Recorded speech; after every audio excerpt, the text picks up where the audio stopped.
Welcome back to Political Misfits on Radio Sputnik, where we bring you news, politics, and culture without the red and blue treatment. I'm Michelle Whitty, and I'm bringing you inflation. We got child labor, we got food prices, debt ceilings, digital dollars. We've got a sequel to Twister.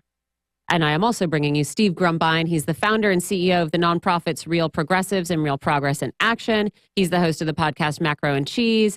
You know he's a leading activist and evangelist for modern monetary theory, but we're going to ask him about the debt ceiling anyway. Thanks for joining us, Steve. Hey, thanks for having me. It's been a long time. Yeah, we're glad to get you back. I'm sorry we're talking about inflation and the debt ceiling, but we do have other fun stuff. Let me talk about these April numbers today. I'm going to quote a little from the Wall Street Journal here. The Fed's preferred gauge of consumer inflation, which is the personal consumption expenditures price index, rose 0.4% in April from March and 4.4% from a year earlier. If you exclude food and energy costs, the month-to-month rise was still 0.4%, and the year-to-year increase was 4.7%. So the rate of inflation has increased slightly once again, but it's basically stuck. And so we are told that it's a good sign that among these other indicators that came out was the consumer spending indicator. That's increasing. It has increased over the rates of February and March. Americans are spending more at stores and restaurants and online. But inflation levels are not what the Fed wants to see. And so I wanted to ask just what these different indicators tell you, right? Prices keep rising, but people keep spending. We all know that these employment figures that we're seeing are bogus, but the labor market continues to be solid. What is happening in the American economy? You know, it's funny. Obviously, with increased interest rates, this is really important to understand. With the increase in interest rates, there is an interest income channel that is pumping new money into the economy. They are cutting spending at all the regular spots that you would like to see it not cut. But there is a huge flood of money going in at the top. So what you're witnessing right now is basically the basic income for the rich fueling an economy. And that's really the reason why it's a wrong-minded, bad way of doing it, okay? Mm-hmm. It is very much Reagan-esque trickle-down kind of concept. However, it is about the only thing that is keeping the economy afloat right now. Mm-hmm. But, you know, you see employment growing, you see people still spending, which just shows you that raising interest rates doesn't stop spending. Mm-hmm. It just simply is a transfer of wealth to the wealthy. Mm-hmm. So as far as the inflation goes, there's a lady named Isabella Weber, who is an economist, who's really, really focused heavily on the fact of corporate price gouging. And I know it's not a one-for-one. Obviously, we had a lot of pandemic issues in the past. We had supply chain issues, et cetera.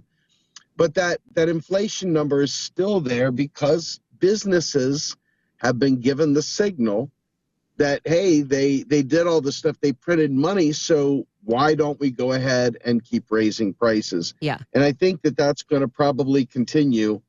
I don't see any pathway that stops it, quite frankly. Yeah, so what do we do? Because, I mean, the tone of today's reporting on inflation is that it's stuck, right? The Fed has tried these interest rate increases. We've had, 10 in a row. There's another Fed meeting in like 2.5 weeks. We, of course, we speak all the time about the limited utility of interest rate hikes as a way to control inflation. But this is sort of accepted gospel in a lot of the mainstream, yes. Except they're watching it not work. And so I wonder what is going to happen, right? Are they going to go like, oh, weird, it's weird the button's not doing it this time. Oh, well, guess we just like cross our fingers and wait? I think I said this before. The level of interest rate hike you would need to go to really, truly crash the economy looks a lot like the 70s when Paul Volcker did it, put it up there way up, 20%, et cetera. They're not I'll going to be do that. perfectly honest with you.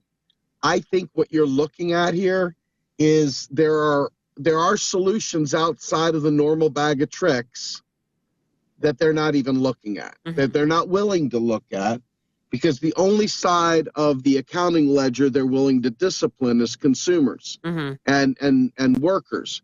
They're not willing to do price controls. They're not willing to put laws on the books that say, hey, if we notice you price gouge, we're going to come and hit you hard with penalties and fines. Yeah. So they're not doing those things. I'll be very interested to see what they do. Yeah. Obviously, we're going to talk about the debt ceiling here in a little bit. This, bargain of freezing spending basically and not growing it for 2 years, that's a pretty bad recipe for a recession. So if what they are doing on the interest rate side doesn't work, you can pretty much guarantee if they freeze spending and cap it for 2 years, that will bring about the kind of recession that will drop prices pretty quickly. Yeah. Because if you can't buy stuff, you can't buy stuff. Okay. That makes sense to me, because really my question is, the inflation seems to be stuck. So it's not so much what are they going to do to try to get inflation to budget, but what are they going to do to make it look like their preferred tool still works, I guess. And maybe this is exactly what you've alluded to, that it is this debt ceiling agreement that could push us into recession. And then everyone can go like, oh, yeah, but the interest rate hikes worked, Well, just I want to give you just a nota bene about what is hilarious about the scenario. If you remember when the Fed first started raising interest rates, what happened? Every one of these Silicon Valley tech gangs laid off 10,000 people instantly. They didn't even require real business need to lay them off. Yeah. They took the flag from the Fed. Oh, they're raising interest rate. Oh, they must want us to lay people off. Let's do them a solid. Let's go ahead and knock 10,000 off here, 5,000 up there, 8,000 up here. And these signals, these institutionalized signals, are something to keep an eye on. Because the thing is, there's some people out there that would say, see, you raise interest rates, it causes, unemployment. That's what they're trying to do. And what it really is, all the Fed would have to do is say, hey, guys, why don't you lay off 10,000 people? But they can't say that overtly. So, so you got to get in tune with their signaling. And anyway, I find it fascinating that, we just assume, oh, yeah, it's natural. Of course, they raised interest rates to stop inflation. And of course, we have to lay off 10,000 people. Yes. It's mind blowing. There's no pushback either. It's driving me crazy. Nope. I do want to ask about the debt ceiling, which, I mean, Steve, every time we talk to you, we talk about the sort of theater of all of this, right? The government can pay its bills if it wants to. It doesn't operate like a family checking account. And all that I believe, but regardless of whether that is fantasy or not, the results of this deal, whatever the details of it are going to have real effects on people's lives, right? And this apparent exchange of spending limits on domestic programs for this 2-year increase of the debt ceiling is really going to affect people. According to the Washington Post sources, they're also, Democrats are I don't know what exact programs they're going to cut. We can maybe take some guesses. They're also going to cut this IRS funding that was going to go to help ensure that the wealthiest among us are taxed appropriately. And it really feels, I don't know if you think it's fair to say that it feels like a pro wrestling match, really. Like the most vulnerable who rely on some of these social programs are watching these two parties, go at it in something that is basically scripted, where the Democrats will get to look like they, threw some elbows and did some haymakers or whatever a wrestling move is in defense of their base. But the cuts are going to be inevitable, right? And so I wonder what you think this final deal is going to look like and what the results will be and whether Democrats should get any points at all for this theater of defense. No, they should get 0 points. In fact, they should get negative points. Let me just quickly go through a couple ideas. And Bob Hockett, who you guys have had on here in the past, wrote a phenomenal article in Forbes that broke out the 6 reasons why Biden doesn't even have to be negotiating with these fools. Okay.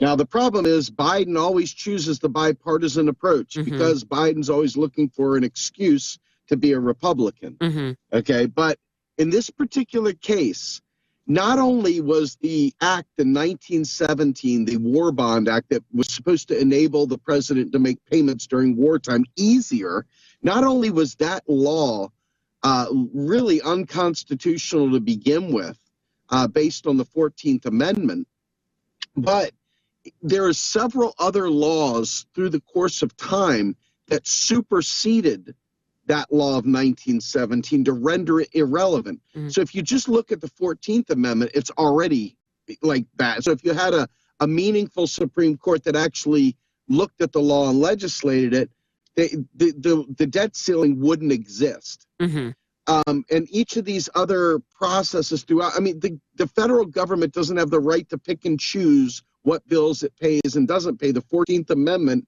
is the top daddy of them all. And so for them to negotiate is pathetic. For them to have even negotiated, for them to have not minted the coin to literally make this irrelevant is absolutely an abdication of all civic responsibility. And quite frankly, if I were in position, I'd impeach him over this because it's a 14th Amendment violation. So there's so many reasons why the Democrats deserve zero kudos. And then, just this morning reading about how not all Democrats are supportive of Joe Biden's negotiating. So now he's even dealing with you know what I'm saying? So in the end, my thoughts are, it is performative. It is theater. And these guys are literally stealing defeat from the jaws of victory by pretending that they don't have any power. Joe Biden had unilateral authority to uphold the 14th Amendment. And any judge that would have somehow or another voted against him for standing on a constitutional amendment over a simple law, it just defies all logic. So to me, this was not only performative, but it was bad faith performative. And I mean, I was going to ask, why not? If you're Joe Biden, especially when you're, your polling is the lowest it's ever been since you were elected, why not just see if they blink? You know what I mean? Why not just wait for them to blink? But I think the problem is everybody knows the Democrats are going to blink every time, right? You couldn't actually walk in there with any kind of swagger, even if Joe Biden hadn't been saying for the past week, no, I'm not going to invoke the 14th Amendment. Like, you're the party of blinking, right? You can't stop. You won't stop. So I was told the Democrats are called the bipartisan party, whereas the Republicans are the partisan party. And when you think about it in those terms, who are they by with? Because there's no one to the left. The Democrats don't represent the left, so they shunted the spectrum of possibilities completely by literally icing out anyone that's remotely progressive or anyone that's left, and literally treating with the GOP as if these things hold water. And it's in that abdication right there, that simple unwillingness to place the need of the people suffering ahead of this fake bipartisanship with this fascist side of the country. To me, it's so bad. It goes at a deeper level than I think we're prepared to talk about in the short time we have. Yes, probably. You know what? Let's move on to something more cheerful, and that's Uber and Lyft. Uber, Lyft, and American democracy. Tim Walz of Minnesota, the governor there, yesterday vetoed a bill that, of course, had passed through the state's legislature that would have guaranteed a minimum wage for Uber and Lyft drivers. The bill had been seen as a victory for labor advocates who've been fighting for more benefits for gig workers. It would have required Uber and Lyft to pay drivers a certain minimum per mile that they drive with passengers. Inside the state's capital area, that would have been $1.45 per mile. Outside, it would have been $1.34, and it would have included another 34 cents a minute. It also would have established a review process that would let drivers protest cases where they were deactivated from platforms, and would have put in place some other mechanisms to promote transparency in how driver pay is calculated. Uber was outraged and threatened to pull out of the state. They said that they had been begging legislators for a compromise that raises rates for drivers without hurting riders.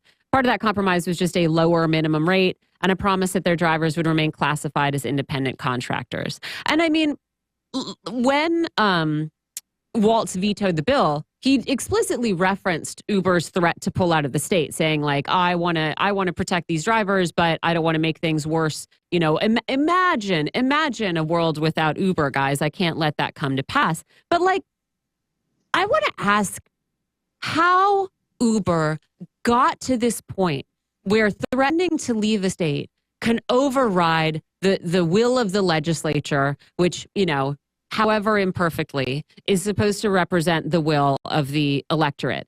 Uber is a company that has almost never been profitable, and that, from what I understand, has never actually turned a profit on its rideshare business.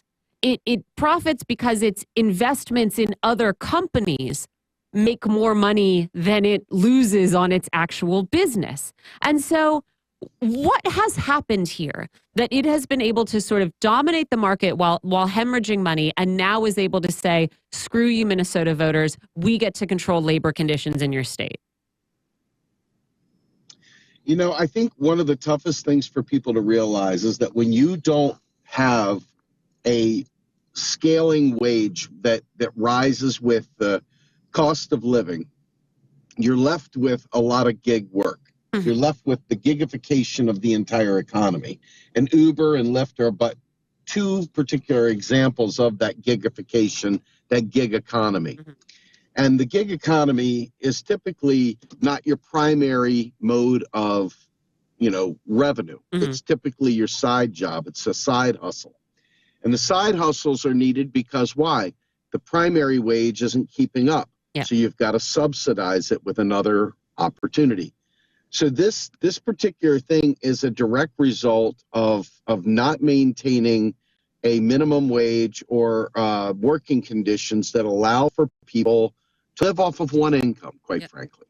And because so many are dependent on it, not only as consumers, I mean, everybody I know, when they get off a plane, they're quickly on Uber, or they're on Lyft or whatever, trying to find a way to get to and fro.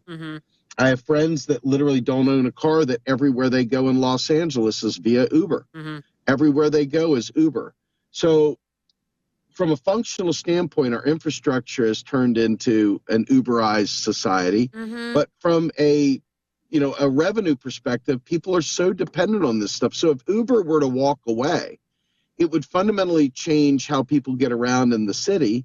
And it would also fundamentally change how people are able to afford to live their lives. So and it doesn't have to be this way, but this is the way society has gone, with the free market capitalists leading the charge. So at the end of the day, you know, this is all part and parcel with neoliberals, the neoliberal playbook, you know, of privatization, deregulation, and allowing, you know, this kind of an environment to occur. So the minute you try to crack back and apply regulation to this, there's going to be massive weeping and gnashing of teeth. Because after all, aren't you know, free markets? So I think that what you're seeing here is just the natural outcome of how far free markets can go before they start becoming way, way, way too heavy on the rank and file people. And then those groups have entirely too much power. And the revenues, the tax revenues that come from all the transactions from these independent contractors and Lyft and, you know, Uber, et cetera, these states are dried up too. Because what we don't often talk about is the role of federal spending trickling down to the states, and how that becomes their de facto tax revenue. And when the federal government starts cutting off the spigot, states start drying up too. So these things like Lyft and Uber become particularly important in terms of revenue generation at the local and state level. Oh, so they need those taxes. You got it. I do think that is an underraised point when it comes to these ride shares, that one, you know, it requires a whole bunch of people who aren't making enough money at their first job, and it requires transportation infrastructure that is so shoddy that it's, it either doesn't exist or it's expensive and inconvenient, and you'd rather just pay a premium for a straight ride somewhere. But of course, like, that's a stage that's been set all over the country for a very long time and has been totally normalized, right? And so then, of course, eventually somebody sees the income possibilities and steps in there. But the thing I think is funny is that it's always presented as, and this could be Uber, this could be like Chipotle, this could be whoever. They're always like, well, hey guys, it's a teeter-totter with the workers, the sort of frontline driver, burrito maker workers versus consumers. And you can't, you anything you do to one is going to affect the other. And we're really trying to affect this delicate balance where everybody's helped. And everyone's just ignoring the big guy standing in the back, with the big, huge bags of money with dollar symbols on him going, yeah, sorry, nothing we can do. It's just either you guys just exchange a dollar between you all the time, right? Like there's no way for drivers to be better protected without forcing riders to eat that and more. There's nowhere else for this money to come from. You know what? There is tons of ways of doing things. We would literally have to have a functional discussion about the interplay between the federal government, state and local, and we'd have to start thinking collaboratively. Mm-hmm. Instead, we think in silos, and we think about me, myself, and I, and we end up with a very deformed society that is incapable of responding appropriately to these challenges, and you're going to see more of it. Especially as there's consolidation, these groups are going to, cookie cutter their blueprint in state A to state B and C and D, mm-hmm. and this becomes a national problem suddenly. And you've already seen that our federal government, our Congress, is ill-equipped to handle these things, or they should. They have all the power in the world, but they have an ideological preference to leave it be. So nothing happens. Nothing fundamentally changes, Joe. Yeah, that's right. That was the promise, and we are getting it. I want to talk also about labor, because, of course, one of the things that these interest rate increases are supposed to do is soften up the labor market, is the euphemism. But it doesn't seem to be working. And so states are finding other ways to alleviate these labor shortages. And one of those ways is to relax child labor laws. AP has a story on efforts across the country, from Wisconsin to Ohio to Iowa to Arkansas. There are proposals to allow children as young as 14 to serve alcohol in bars, which seems very dangerous. There are proposals to allow kids to work as late as 9 p.m. on school nights, which seems bad if you're getting up as early as a lot of kids have to for school. There are laws allowing kids of 16 and 17 to work unsupervised in daycare centers. And I have to say, I worked a lot as a kid, right? I started babysitting when I was really young. I had like a regular job at the ice cream shop when I was 14. I obviously was babysitting kids unsupervised when I was, 12 years old, but not in a daycare center. And so on one hand, I have some, I did a lot of this work. It was all, I am pretty sure, legal, and I was fine, right? I don't have a problem with kids having jobs. I guess it would be better if you just got to like do your homework and play. But AP says these laws are proliferating because states are looking to address worker shortages, which are driving up wages and contributing to inflation. They are saying, right? I mean, it's people working at daycare centers are responsible for inflation. That's piece of garbage number one. But the other thing they're saying is there was a spike in retirements after COVID, not to mention the people who got sick and died, decreases in legal immigration, and other factors. And I feel like, again, wow, we're having this huge conversation about immigration. If we need workers so badly that we're going to let 14-year-olds be bartenders, maybe we should just let some more people over the border legally. And so, again, it's this combination, as you say, the sort of Uber situation is a combination of people not making enough money in their main job and having no infrastructure. This is also like crazy immigration policy that doesn't know what it wants to be, but also says something I feel about family finances, that you're going to be supporting your young child working until 9 p.m. serving alcohol. So you talk to us about, what is going on in the labor market and whether more child labor is the solution. Well, I'm going to make a joke. It's like Schrodinger's immigrant, right? They're taking your job while simultaneously being too lazy to take a job, right? Yeah. It's the hilarious dichotomy of the perversion of the conservative mind. Mm-hmm. And in this particular case, this whole fetishizing of keeping immigrants out, illegals, mm-hmm. and all this, right? They have fundamentally come to this country and they do many of the jobs that most Americans born and bred here don't want to do. Mm-hmm. And, we forget about this. We talk about bringing back the jobs, bringing back the manufacturing job. Let's just talk about the glory of standing on a factory floor for 14 hours. Mm-hmm. I mean, that's just not the stuff that we want to do. Twisting ties on the Tootsie Pop, you know? I mean, these are not things that Americans think, yes, sign me up, man. Let me get on the conveyor belt. I really want that. Yeah. And so naturally, people have made different choices. I mean, people have checked out of the workforce. And so what are they doing to keep wages low? It's really about a wage saturation. Kids are going to say, I'll take whatever you'll give me because I don't have a house to pay for. Mm-hmm. I don't have anything else. So we can lowball you and give you a crap wage that will countervail against somebody who has a family to take care of that needs that same job. And now all of a sudden you're pitting a family man with a child or family woman with a child, right? Yeah. That child is going to take that job as a summer help or whatever.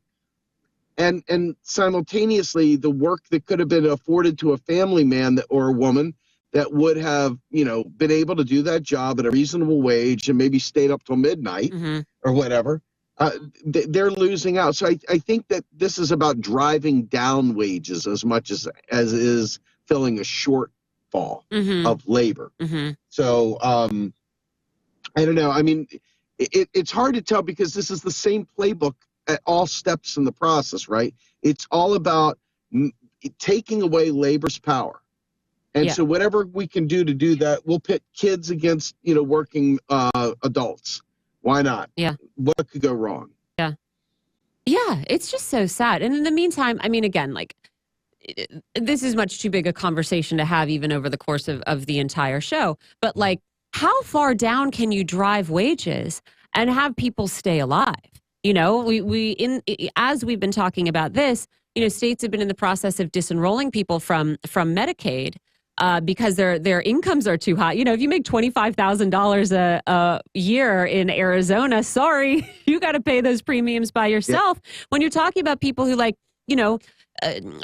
go to the marketplace and are eligible for a subsidized plan that costs $70 a month, and that's sort of scraping things together, and then that's just your premiums, right? It's just how disconnected can the wages of working people become from the runaway costs in this country before, I don't know, you just have, I mean, I guess we already see it. You have people becoming homeless, you have people dying in the streets, and you have sort of people at universities and, at different political conventions kind of wringing their hands about it and coming up with other solutions that aren't the real solution. I mean, I've answered my own question. The answer is this is how we're watching it now. But it's really sad. Hey, I have a couple minutes with you, Steve. So I'm going to ask what you feel like talking about. Either Ron DeSantis and the digital dollar, food price profiteering in the UK and Europe, or Twister, if you want to just punt it. Twisters. Let me just tell you. Twister Part 1 mm-hmm. was my favorite movie of all time. Literally, my son and I watch it twice a week easily, still to this day. And we also watch another movie from 2014 called Into the Storm. Mm-hmm. When we saw that Helen Hunt was going to be involved, it broke our heart when, Bill Paxton, died. R.I.P. Yeah, devastating, right? Such a great one. But this movie has meant so much to us. My son and I are both avid Storm Chaser followers. We watch the videos all the time. So I think this is going to come out in 2024. I think the July time frame. I'm super stoked about it. I mean, I know this is not politics, but my goodness, I absolutely am fascinated. And, we don't think about this very much, but with climate crisis coming, you're going to see more and more and more very, very disaster-ridden type environments. So you're going to see a lot of things coming out of the woodwork, tsunamis. You're going to see all sorts of stuff. So I think that it'll be interesting to see how much they try to keep with kind of reality versus sensationalizing it. I'm excited. I've probably seen Twister. I might have seen Twister more than I've seen any other movie, any other movie full stop, because it was my baby brother's favorite movie. And we had a VHS tape. I'm pretty sure he would want to watch it anytime we were like taking care of him after school. So yeah, huge sentimental weight there in my heart. All right. Well, Steve, next time we have you on, we'll talk about the digital dollar and we'll talk about food price profiteering in Europe, but we don't have any more time for that today. Tell our listeners what you are getting up to over at Macro and Cheese and your many other offerings. Yes. So Monday, Wednesday, Friday at noon Eastern time, I typically do a show called The Rogue Scholar. Oh, yes. Where I'm speaking as myself to activists. It's not intended to be the expert of all experts. It's just me. However, on Saturday mornings, when I do the Macro and Cheese podcast, it comes out 8 a.m. Eastern Standard Time. We have the best of the best of the best. And so this week, tomorrow morning, we'll have Yan Ling, Chinese economist, talking about BRICS, talking about the Chinese economy and the role that the United States government and the powers that be on empire have in relating to the future of China. So it's very exciting. Please check it out. Any of your favorite podcast channels, Macro, the letter N, and Cheese, my flagship product. Please check it out. Thanks for joining me today, Steve. Really appreciate it. You got it. Bye-bye. Bye.